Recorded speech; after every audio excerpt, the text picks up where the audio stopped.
This week's episode of the Dungeoncast has been brought to you by Tarragon Terrain. Tarragon Terrain was developed and launched through Kickstarter in 90 minutes. It's a modular terrain system designed with all tabletop games in mind. Each tile aligns to the next using powerful, rare earth magnets. Easy self-alignment means each Tarragon will always snap right into place. No positive, no negative, only the results you need when you want them. Tarragon's versatility makes him a great tool for all different systems. From line-of-sight blocking terrain to detailed battle maps, Tarragons can do it all. Backers on Kickstarter have already unlocked numerous stretch goals. There are new tile and scatter options along with a free Kickstarter exclusive handmade D20 for eligible pledges, with many more to come. That's Tarragon Terrain on Kickstarter. Be sure to check them out in the link below. Hey everyone, welcome to the Dungeoncast. I'm Will. I'm Brian. This is the podcast where we talk about everything Dungeons and Dragons, from Feywild freestyles to hacking hags. And today we're covering Flesh Golems and Helmed Horrors. That's right.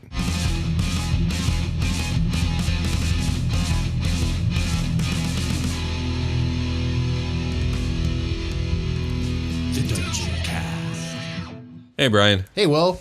We're getting close to the end of the spooky times. We're not quite there yet. I'm scared because it's the spooky times. I'm scared because they're like almost over already. Even though it's still September when we're recording this. This is true. Our next recording will be like November, Halloween episode, November stuff. Yes. And I'll be like in the middle of my festiveness. We'll be in the middle of, that's and true. people will be listening to it ready for turkey in America. It's true. Yeah. In Canada too, I think. When is Canadian Thanksgiving? I don't know when Canadian Thanksgiving is. Google. Oh, you have my phone. Yeah. I think I'm doing a Friendsgiving this year. Oh, that's fun. Yeah, I'm very excited for it. I love those. It's a spooky times, Brian. Spooky times. It's spooky as fuck in here right now. So today we are talking about two artificially created spooky monsters. And unlike most monsters we do for our October Spook Fest episodes, these guys are not inherently evil or malevolent beings. They're just spooky as fuck.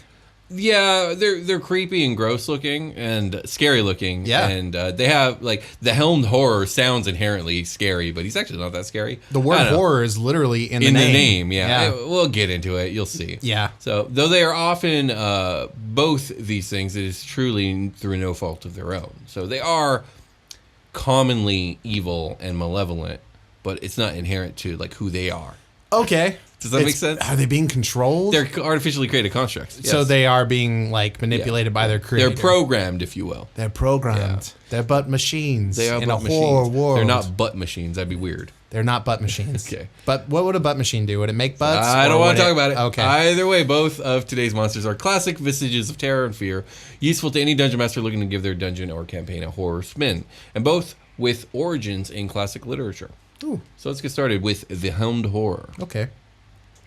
So Helmed Horrors are also known as Shadow Guards, and they resemble animated suits of armor between 5 feet and 7 feet tall, often found as guardians. These automatons usually appear as warriors, completely clad in plate mail, and often armed with both a greatsword and crossbows. Yeah. Okay. Sometimes the armor appears old, other times it is shiny and well kept, but a horror is merely animated, empty armor linked by magical forces and infused with elemental spirits. Though the armor itself is entirely empty, magical red light flares through the joints and visor, giving horrors a malevolent and angry look. Okay. To add to their fear-inducing appearance, Helmed Horrors have the ability to hover/fly. Oh, that's scary. I didn't know that part. Yeah, me neither until I did my research. Oh. Because I just picture them like walking towards you. But no, these things can literally hover. They're a big suit of armor, so they're going to make cool noises when they walk around. But hovering makes them sneaky. It does. Making them appear as supernatural undead as they fly. Despite their appearance as phantoms or ghosts within armor, Helmed Horrors are not undead or summoned creatures and cannot be turned. The process of creating a Helmed Horror results in silent, intelligent guardians capable of independent reasoning. So they're very smart. Okay, this is immediately, I looked up the photo and I'm recalling a combat in which we fought one of these guys.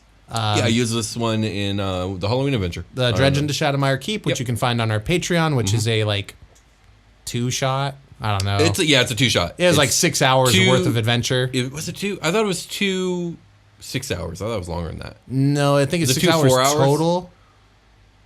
It might be edited down. It's 6 to 8 hours. Yeah, it's up there. But in it's content. Honestly, to this day, my favorite thing we've ever done. It is scary, so silly. well done, like thread of adventure and story. All the characters are evil. Yeah. They're pitted together to fight other evil. Yeah. It was really, really good. Yeah. We fight one of these things. Yeah. It was a fiasco. It was a fiasco. I think Freeland It was our Super Quest Saga squad that did this campaign. And I think Freeland almost died in this fight. Freeland almost died like 5 times. Yeah.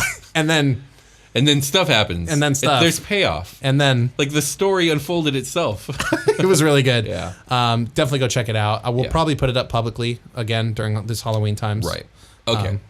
Back to Helmed Horrors. Back to the Helmed Horror. So the process of creating Helmed Horrors is not something clearly spelled out. And what is spelled out is there's a freaking... people are texting you. Oh. And what is spelled out is inconsistent across editions of source books. Most sources claim that the process itself is a secret only known to very powerful spellcasters, and that there are dread bargains involved that only evil souls would ever be willing to pay. Dread bargains. Mm-hmm. That's way more scary than normal bargains, dude. I'm not going to lie. Despite the secrecy, some prerequisites have been spelled out. Some sources say a powerful spellcaster with knowledge of both construct creation and arms and armor creation is needed, along with a special workroom. Others say it is known to require a priest of at least 7th level, some assistance from a wizard, and a physical non-magical set of armor of any sort. This is like talking to spellcasters across the land that have like bits and pieces of how to do this. Mm-hmm. They're like, all right, dude, so when I did it, I had to fucking revert my entire dungeon, one room in my dungeon, to just dedicate it. I had to learn to make armor. Yeah. I had to fucking call in a priest, which I usually only do to get rid of things. Right. I had this guy called one in to bring with something in. It was, bro. I like that. It's hilarious. Yeah. Oh, man. So, the creator of a horror instills in it a set of orders or commands that govern its freedom, behavior, and limitations. These vary considerably from horror to horror, but the orders of a specific horror cannot be changed once given. Dangerous loopholes in a horror's orders may bring its loyalty into serious jeopardy. Thus, instilling orders in a horror is an incredibly delicate task. Sound like a tongue twister to me over there. Because I keep saying horror. Yeah, I know. Horror. Horror. Gosh. It's almost over. Preceding its orders and awakening, a horror can be made immune to the effects of 3 specific spells when created. So, okay, cool. Typically high damage. Fireball. Typically high damaging but common spells are chosen, such as Fireball, Heat Metal, and Lightning Bolt. Oh, you're gonna piss off your spellcaster. I immediately cast Fireball. Oh, immune. Sweet. Yeah. What does that look like? Kamui, like Naruto, Kakashi's ability, where it like vortexes and like sucks up the magic. That's exactly how I was picturing it. Yes. Yeah. The spells must be named by the creator; cannot be changed thereafter. This is before they're even done. He's writing the contract. Fireball. Let's see what else though. The other 2 are essentially random. Yeah. Magic missile. That would be a cool one to like. Your magic missile's not supposed to miss ever. In this case, in this one, it gets sucked. Like, no, what's happening? Okay. Though it takes more magical resources to create a helmed horror than a lesser suit of animated armor, the helmed horror requires less direction and maintenance as it carries out its appointed tasks. A helmed horror follows its order with complete loyalty and is intelligent enough to understand the difference between an order's intent and its exact wording. Unlike many constructs, it seeks to fulfill the former rather than slavishly follow the later. Created to have such an iron-strong loyalty, helmed horrors are seldom self-willed wanderers. Instead, they serve as guardians long after the deaths of their creators or masters, tirelessly manning posts of crumbling ruins, tombs, and forgotten tunnels. I always switch them, tombs and tomes. Tombs and tomes, man. It's tricky. I know. Some have been known to avenge a slain creator, following orders instilled in them. Some revenant horrors traveled thousands of miles to fulfill their duty. In some cases, however, the orders of a horror allow autonomy in the absence of commands, or are simply silent on the subject of a horror's freedom. If not specifically commanded to cease existence at the death or behest of their creator, horrors will continue operating until destroyed. I mean, why would you actually do that unless you had like a secret to guard? You don't want something floating around? It's just like in order to like self-annihilate, like you would have to want to self-annihilate, which that opens up a whole other can of worms of this poor helmed horror's life. Well, didn't you say that the maker, the creator, could instruct it? Oh, okay, I understand what you're saying. Like, why would they be instructed to? I was like, well, why would they do it if they weren't instructed to? That's how I was. No, yeah, you're right. Yeah. That's true. But like when the pact is made and they do the handshake at the end, and he's like, "We die together, brother," and like that's probably maybe. Yeah, sure, that. But or not. So you could run into one of these. The helmed horrors can't speak, so I don't know about it knowing a secret. Well, the thing is, what I'm trying to get at is like when you stumble across ancient ruins and the traps still work. Yeah. You know? Yeah. And so if you walk into a spellcaster's a long dead spellcaster's lair and this thing is here, it implies that there's something worth guarding. Yeah. Or could. I mean, it could also just be like, I forgot to turn off my scary boy. My scary boy, yeah. And now he wanders the earth. Now he wanders the halls, killing things. Killing whatever moves within them. Yeah, exactly. This place has been rat-free the day I made him. It's been rat-free. That's amazing. I actually need those. I had to tell him to stop. No, pick them up. No, but you can't. Once you give him the orders, it's done. You can't change the orders. I should have built. I had to tear him down. Luckily, I didn't have to make the armor again. Yeah. Or did you? Would it like disintegrate when you blow him up? Does he like evaporate? I didn't read. It didn't say. So okay. A Helmed Horror fights with the cunning of a skilled warrior. Nice. Taking to the air as it attacks weaker characters. Remember, they can fly. And right. Spellcasters first. However, a Helmed Horror lacks the insight to change its environment, fortify, or otherwise take active measures to improve its defensive position. Okay. So horrors can see invisible objects and creatures up to 120 feet away and have infravision effective to the same range. The senses of a horror permeate from its entire form and not from the eyes, ears, etc. Okay. Thus, a dehelmed horror can fight on, unlike a beheaded living creature. So, does that make sense? Yeah, you can kick it in the head. It can see out bunch. Its chest. Yeah, it needs to. It sees from its ghostly insides. Yeah, exactly. Where you would normally see like chainmail under the plate or like whatever skin, tunic, what have you. Yeah, sure. There is a permeating aura that is all sensory. Exactly. Yeah, some shit you like got that. it. Did you hear the words I said? Did they make sense? Yeah. Leave a comment below. But portions of a horror's body that are separated from the main suit of armor cease to move and cannot fight. So, like, even though, like, by cutting off the head, it can still see. If you cut off the arm is dead. Yeah, like it can't. It can see out of its arm, but it can't swing its dead arm. I think the idea is like, well, it can swing out of like the part you cut, like the shoulder would be exposed there. It can still like sense out of that. Yeah, exactly. But the arm can't still swing or it's been disembodied. Exactly. Right. Okay. Mm-hmm. If brought back into contact, though, with the horror, the lost ligament will reattach itself. Oh my god, the fucking spellcaster takes the help action and puts its arm back on. Yeah, there you go. White. Horrors do not sleep, eat, or speak, and cannot feel pain. They are ideal guardians, for their loyalty is total and devoid of ambition or emotion. If commanded by a being possessing telepathy, they can communicate, and a garrison of horrors can be coordinated into a well-organized fighting band. That's cool. That's scary. A bunch of scarecrows, because last episode was scarecrows, and then this guy is like, Scarecrow is like challenge rating 1, this guy, pretty much. Yeah, Scale him way back. Well, it can't fly, but yeah. Right, I guess we're that's part of the scaling him challenge way rating, back. It's doing the inherent thing is the same, which is the spellcaster made him to fight fight people that are good. No, to fight adventuring parties. Yeah, to protect their territory. That's what it's about, protecting the territory. If they're not trying to fight adventuring parties, do they really exist? There we go. There's the question. Tell me about the stat block, Brian. I will. Okay. Helmed Horror, medium construct, neutral, armor class 20, plate and shield. Damn. So drop the shield, it's 18. Does that still work for monsters? Yeah. Okay. So cut that arm off, damn it. That's a hard thing, cutting arms off in D&D. Yeah, definitely. You know what I mean? Yeah. Like, you got to say that you want to do that. And then you got to mechanically figure it out. You got to mechanically figure it out. Yeah. HP is 60? Which seems low. High AC. Yeah. Speed is 30 feet with a fly speed of 30 feet. And they can fly. And they can fly. That's pretty troublesome.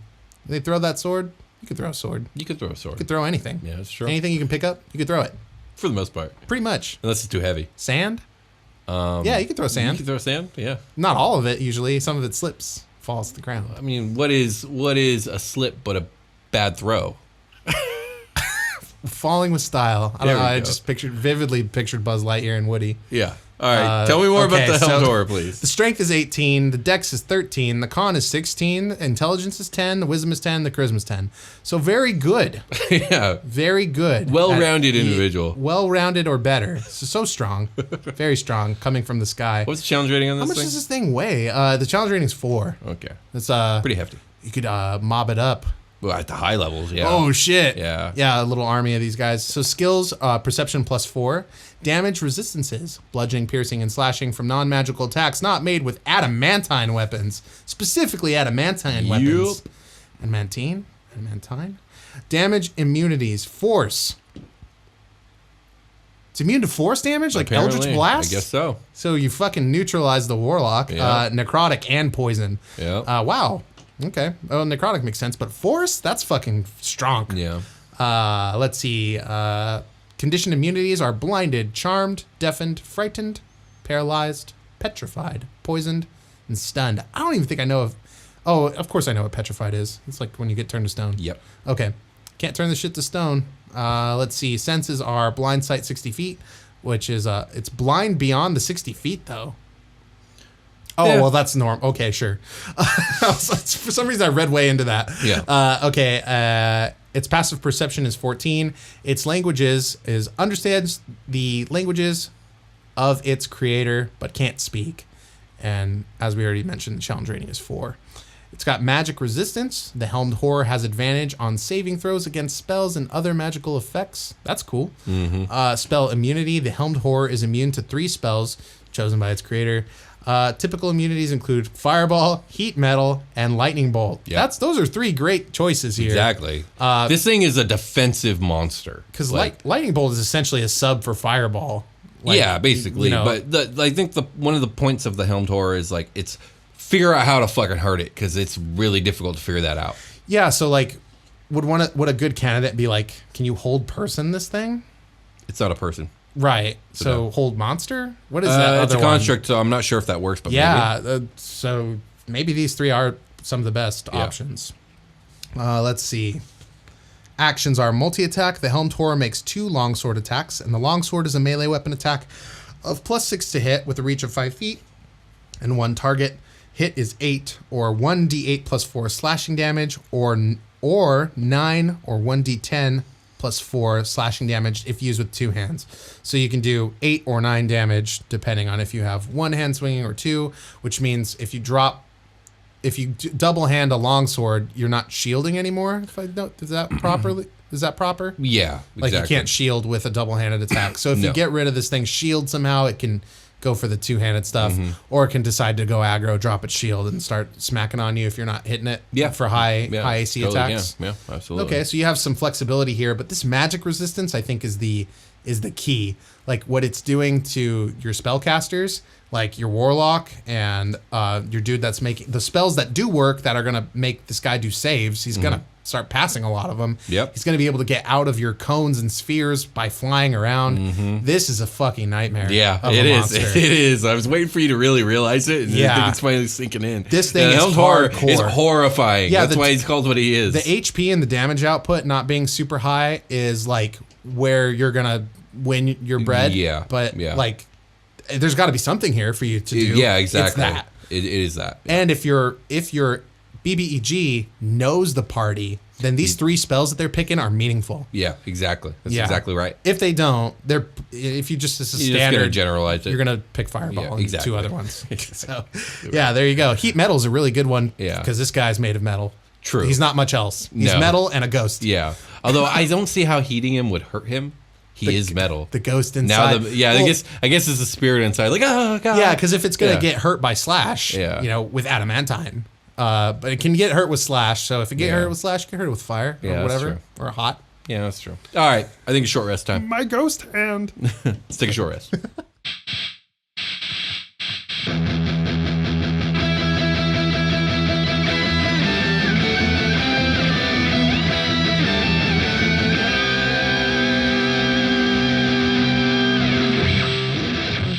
Hey everybody, be sure to check out Super Quest Saga, a future fantasy 5th edition D&D actual play podcast homebrewed and dungeon mastered by yours truly, me, and Set in Space. And I play in it, along with your special guest Jake and friend of the show, Josh Freeland. You can find it on YouTube, iTunes, or anywhere else you can get your podcasts. Super Quest Saga!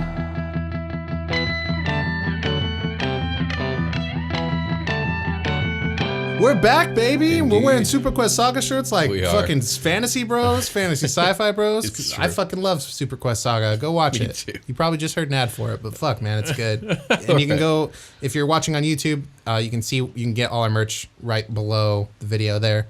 You can kind I of think in the podcast app. in the podcast app, it's below, also too. there. The link is there in the description, regardless. Exactly, yeah. Along with lots of other cool stuff down there. Right. But yeah, You ready? I'm ready to start talking about other things. Yeah. Flesh Golems. Let's Flesh go. Golems. So there are Gross name. Yeah, there are many kinds of golems, And we Clearly. will more than likely do an episode solely on the different varieties of them. But today, for thematic purposes, we are focusing on one particular type, the Flesh Golem. Now, before we get into it, let's do a brief overview of what a golem is. Golems are magically animated constructs created by wizards and other masters of secret lore to guard important places or treasure. Much like Helmed Horrors, much like a Helmed Horror, it usually involves sealing in an elemental spirit. Okay. But instead of an animated suit of armor, golems are made from humble, singular materials such as clay, flesh, bones, iron, or stone. But despite their rudimentary appearance, they possess astonishing power and durability. A golem has no ambitions, needs no sustenance, feels no pain, and knows no remorse. An unstoppable juggernaut, it exists to follow its creator's orders, and it protects or attacks as that creator demands. I might be opening up a can of worms here by saying this, but like the spellcaster that's like, I want to invent a new golem, and that's the can of worms. Like there's probably a named person in a section of fantasy that invented the golem or whatever. But is like looking around, like, what am I going to make my golem out of? I've got a lot of skin. Got a lot of skin all over. Oh man, yeah, all over the place. Yeah. Well, I think you're gonna realize what a flesh golem basically is as we keep going. Okay, I'm imagining it's flesh based off the title of it. Yeah, let's just keep reading. So, Okay. The construction of a golem begins with the building of its body, requiring great command of a craft of sculpting, stone cutting, iron working, or in this case, surgery. Sometimes a golem's creator is the master of the art, but often the individual who desires a golem must enlist master artisans to do the work. After constructing the body from clay, flesh, iron, or stone, the golem's creator infuses it with a spirit from the elemental plane of earth. This tiny spark of life has no memory, personality, or history. It is simply the impetus to move and obey. This process binds the spirit to the artificial body and subjects it to the will of the golem's creator. Nice. So a flesh golem is a grotesque and horrifying thing to behold. Yeah. It is made from the ghoulish collection of stolen human body parts. This grisly assortment of humanoid components is stitched and bolted and glued together into a muscled brute imbued with formidable size and strength. The average flesh golem stands a head and a half taller than most humans and weighs over 500 pounds. Its skin is a sickly green or yellow of partially decayed flesh. A flesh golem smells faintly of freshly dug earth and dead flesh. It wears whatever clothing its creator desires, usually just a ragged pair of trousers. It has no possessions and no weapons. The golem cannot speak, although it can emit a hoarse roar of sorts. It walks and moves with a stiff-jointed gait, as if it is not in complete control over its own body parts. I've never heard a horse roar. Just kidding. So this is Frankenstein's monster. Yes, this is Mary Shelley's. This is exactly what it is. Okay, it's Frankenstein's cool. monster. I didn't know if you had connected that before I described it. I mean, we're fresh off of like gibbering mouthers and stuff like that. Yeah. So I was like, yeah, you were picturing like a flesh amorphous kind thing. Yeah. of like I did start thinking about like, okay, well, like piles of dead bodies, converted into a mass with magic. But like now I'm picturing the surgical sort of thing where the town surgeon is in on it. He is getting paid. He is cutting off people's limbs unnecessarily and, explaining to the family why and this and that. And if the person dies, he's just going to send the body over there too. So, Right. Yeah, there's a lot of young Frankenstein vibes that could go on for my game. Would probably do some Igor stuff. Yeah, that'd be fun. That sort of thing. Yeah, some Frau Brucker. I love that movie. The pieces of the golem must be sewn together from the dead bodies of humanoids that have not decayed significantly. A minimum of 6 different bodies must be used, one for each limb, for the torso with the head, and a different one for the brain.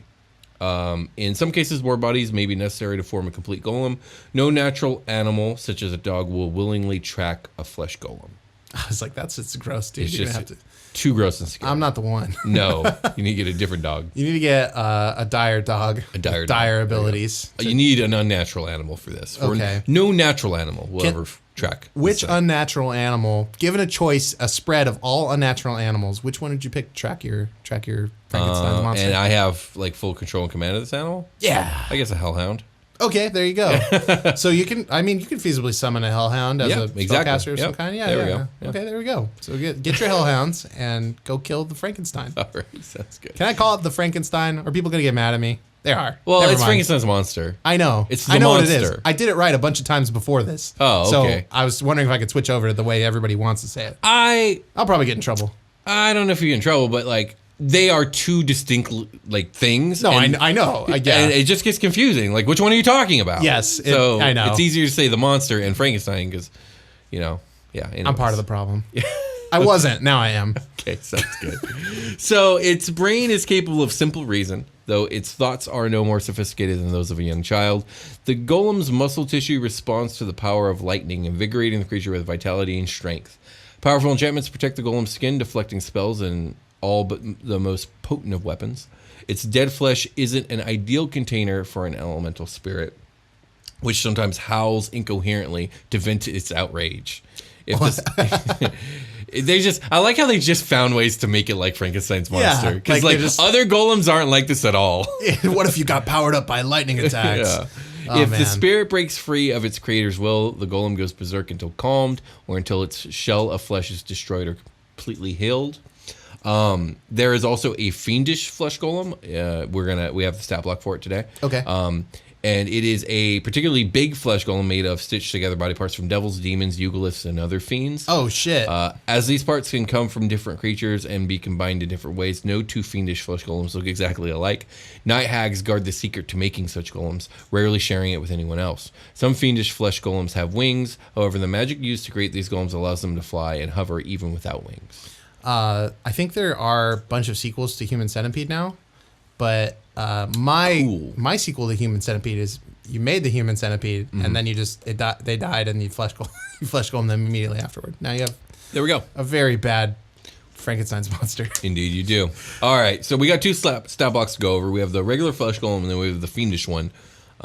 That's me. How about it? Flesh golem, medium, construct, neutral. Constructs get a bunch of cool negating it's effects because of the game. Yeah, it's because they're not alive, but they're not undead either, so they don't have those weaknesses. Right. They have like something else. Yeah. This gray area of D&D yeah. is the construct. Right. The armor class is 9. The hit points are 93, and the speed is 30 feet. Strength 19. Wow. Dex 9. Con 18. Wow. Intelligence 6. Wisdom 10. Charisma 5. Very bad charisma. Yeah. Not a lot of strength of will. It's a golem. Yeah, exactly. Yes, that. That's literally Frankenstein's. I know. The young Frankenstein's monster. Yes, I know. Frankenstein. Damage immunities. Lightning, poison. That's cool. Lightning damage immunity. Bludgeoning, piercing, and slashing from non-magical attacks. Not made with adamantine weapons. What does that keep cropping up all of a sudden? Because it pierces through magical protection. Okay, yeah. And for undead creatures, it's silver. Right. Okay, that's where. Okay. Yeah. Okay. Condition immunities can't be charmed, exhaustion, frightened, paralyzed, petrified, poisoned. Senses, dark vision 60 feet, passive perception 10. Languages, understands the language of its creator, but can't speak. Its creator? Why wouldn't it understand the language of the brain that it had put into it? Because remember, it's the elemental spirit that. Oh, that's right. It's the earth elemental in there.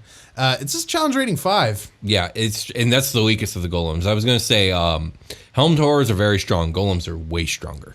Oh, wow. Okay. Yeah. So here we go. Berserk. Whenever the golem starts its turn with 40 hit points or fewer, roll a d6. On a 6, the golem goes berserk. On each of its turns while berserk, the golem attacks the nearest creature it can see. If no creature is near enough to move to and attack, the golem attacks an object, with preference for an object smaller than itself, like a vase.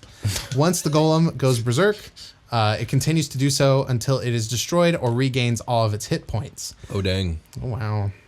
Oh, man. The golem's creator, if within 60 feet of the berserk golem, can try to calm it by speaking firmly and persuasively. The golem must be able to... Bad golem. Hey, dude, could you, fucking stop, man? You're fucking up my vibes. Okay, the golem's creator, if within 60 feet, I read that part.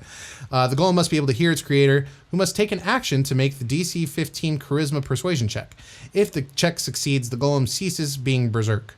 If it takes damage while still at 40 HP or fewer, the golem might go berserk again. Maybe. Who knows? Maybe. Guess we'll find out. Yeah, I guess we will. Aversion to fire. If the golem takes fire damage, it has disadvantage on attack rolls and ability checks until the end of its next turn. Immutable Form. The golem is immune to any spell or effect that would alter its form. That's fucking weird. That's a weird thing. Like, I made this guy up with stitches and shit. You can't unmake him. You can't undo my art. This is my art, man. It says very much that they cast magical protections on their skin. Okay, so it's like that's why a ward over weapons, its body. Normal weapons don't do normal damage. Cool. Okay, so lightning absorption. Whenever the golem is subjected to lightning damage, it takes no damage and instead regains a number of hit points equal to the lightning damage dealt. Wow. Yeah. That's some healing. Yep. Magic resistance. The golem has advantage on saving throws against spells and other magical effects. Magic weapons. The golem's weapon attacks are magical. So it's exuding magic. Actions. Multi-attack. The golem makes 2 slam attacks. Slam. Melee weapon attack, which is magical, I guess. +7 to hit. Reach 5 feet. 1 target. The hit is going to do 13 or 2d8 plus 4 bludgeoning damage. So this is troublesome to let run around for a lot of turns. Oh yeah. It's gonna have time on the battlefield, and over that time, if you don't do the right things and you do the wrong things, this could be a TPK. You lose control of it. Yeah. Also, I want a team of them to go kill a blue dragon. Because it can't breathe. Yeah, that's true. That's hilarious. Breathe on me, bro. Do it. Magical resistance. It's like I did not think of it like that. Yeah, That's hilarious. Dude. You could send these guys into. Oh no, Flesh Golem's my one weakness. My only weakness. A big Frankenstein. So the spellcaster makes 10 Flesh Golems and goes into the desert with a covered wagon and summons invokes the wrath of the blue dragon by calling its name or whatever. Yeah. And shaking a bag of gold around. Yeah, sure. And then he uncovers the wagon and disappears. Yeah, there we go. See how it plays out. Yep. See what happens. I like it. He just runs away, casts a fly spell. He's like, see you later, asshole. That might not work out. No. So should I jump into the Fiendish Flesh Golem? Yeah, I have not looked at this stat block, so I'm very curious about it.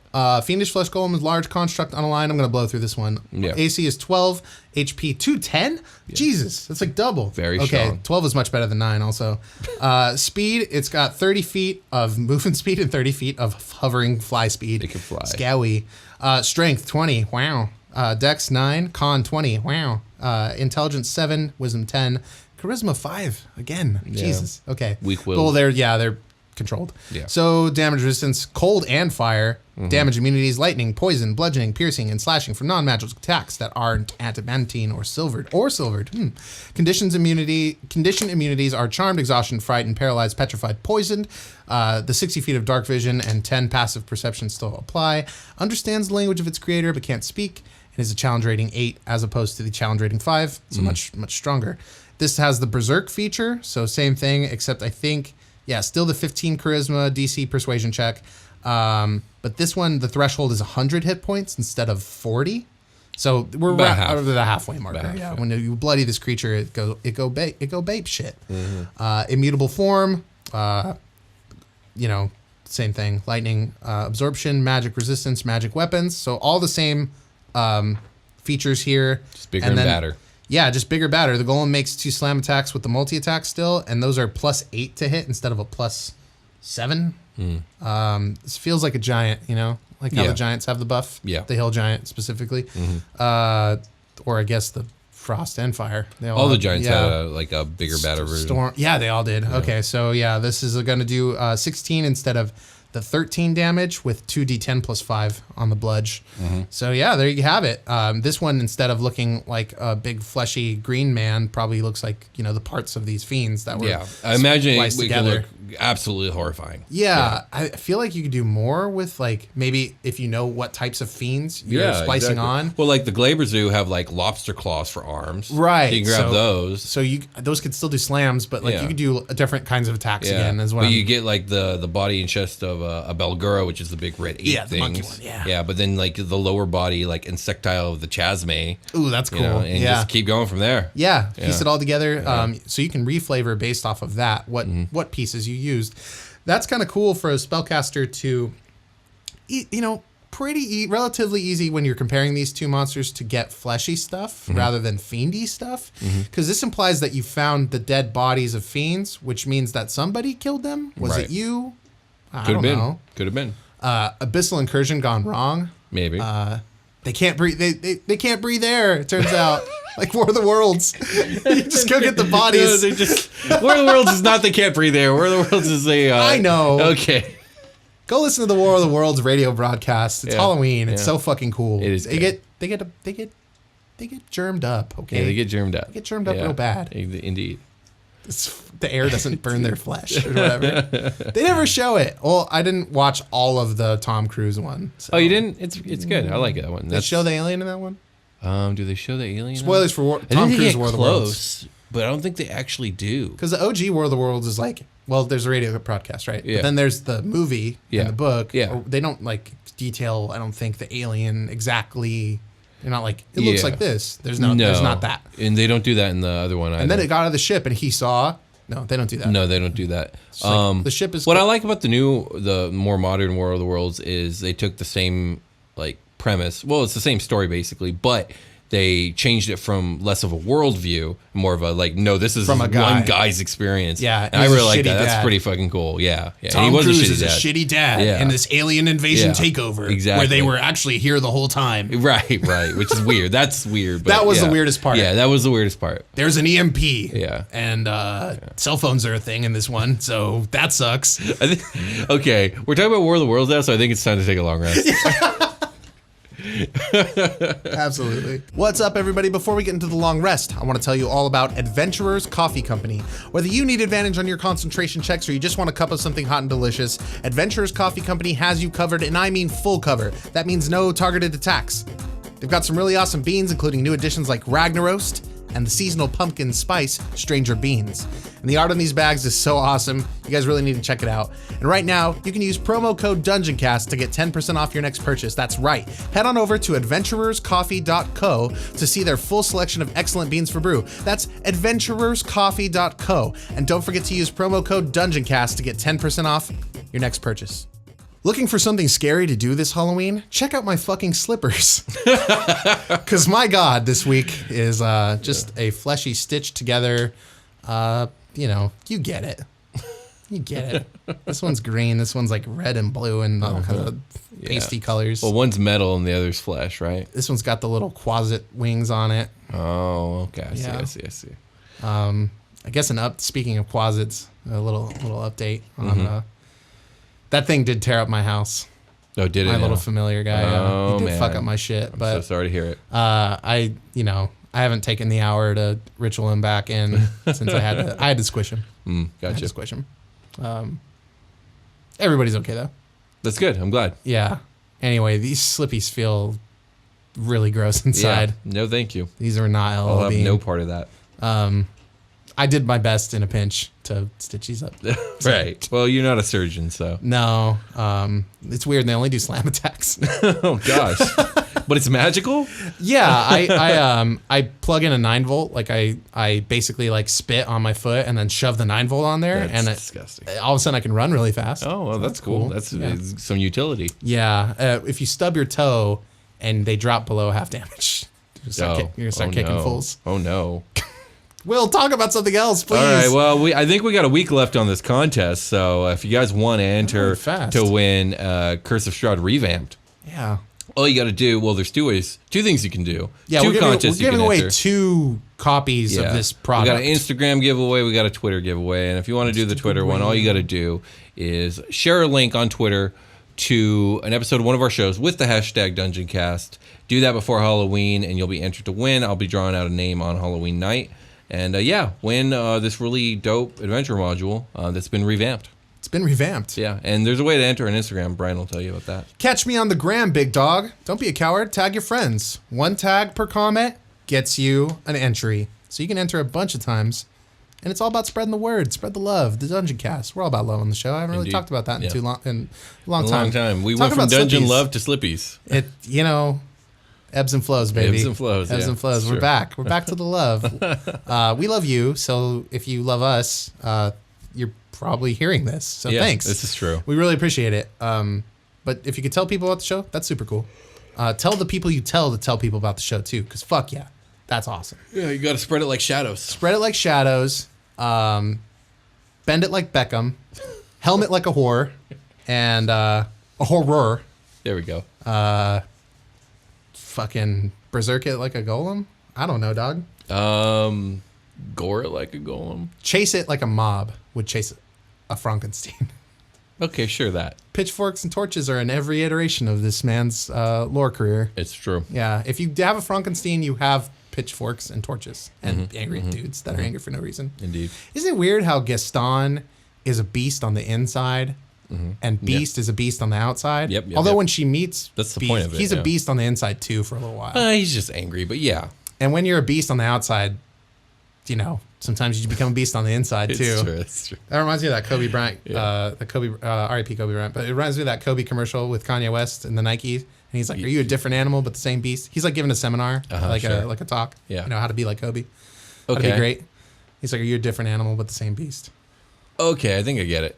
Do we have anything else we want to talk about? No, I think that's it. Teespring, Patreon. Oh, yeah. dude, we What? almost forgot our shout outs. Oh God. Oh, dude, that would have been bad because we're saving them for the third, and me and Yeah. Will can get forgetful for sure. It's true. We're both about that lose your key life. So I got them right here though. Cool. So hey, listen up. If you can listen up, Patreon people, find us on patreon.com/Dungeoncast, where you get a ton of extra Dungeoncast bonus stuff and Super Quest Saga stuff, like all of the OST from Super Quest Saga. If you want to find it, it's in there, baby. So let's thank some people that came in, Will, with some shout outs. Energize our minds and spirits in the name of our true patron. Oh yes. Shane Calder, Thank you, Shane. Teddy Tiggles. Thank you, Teddy. A big one here for Anthony Cardinale, Thank you, Anthony. Gato de Agua, which is cat of water, water cat. Thank you, Water Cat. Gato de Agua. _MXR. Thank you, MXR. I'll let you get away with that one. Edgar Fizzleroy III. Thank you, Edgar. Virgil Vengeance. Thank you, Virgil. Thank you guys so much for coming in on the Patreon. You made it. I hope you're checking out your bonus content because I know a few of you jumped in at a really cool tier. So check out FBATs because that shit is in there. And all of our other actual play stuff. We are coming out with a new Vault Raiders. We got to record the second one, so let's not forget to talk about that. The second half, yeah. Reschedules are a big old nasty thing. Yeah, it's gonna be a mess this month. I don't know what we're gonna do. We're gonna figure it out though. Yeah. It's looking November though. Yeah, that's what I'm thinking. And Ranger Danger. We gotta close up Ranger Danger. Oh yeah, we never closed it out. I forgot. It left off with a cliffhanger. Yeah, we gotta schedule that. We too. still gotta get Ranger Danger in. I'm thinking if we can squeeze this stuff in before the end of the year, that's fine with me. Yeah. We'll figure it out. There's no rush on any of this stuff. And there's plenty of old Vault. There's 3 fucking Vault Raiders in there already. Yeah.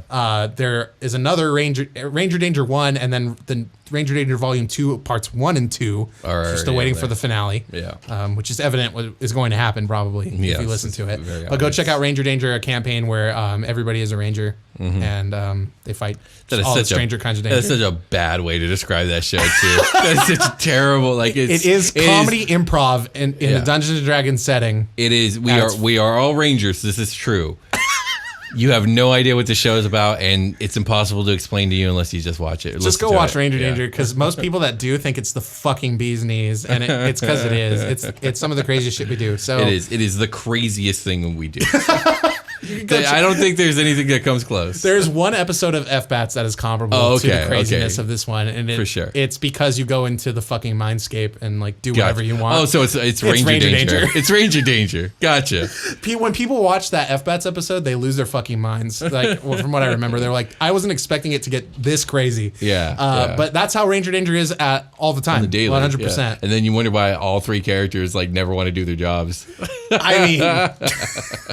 It's the opposite. It's like bad Vault Raiders. It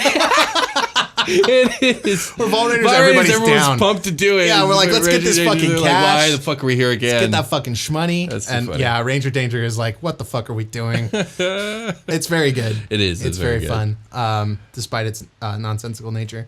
I do script reads from movies. Anyway, you can check out also other stuff we do. The Dungeoncast@gmail.com. Looking for ads? Come find us. Yeah. I don't know, dog. Absolutely. Basically, go look in the episode notes below. There's a ton of links in there with a ton of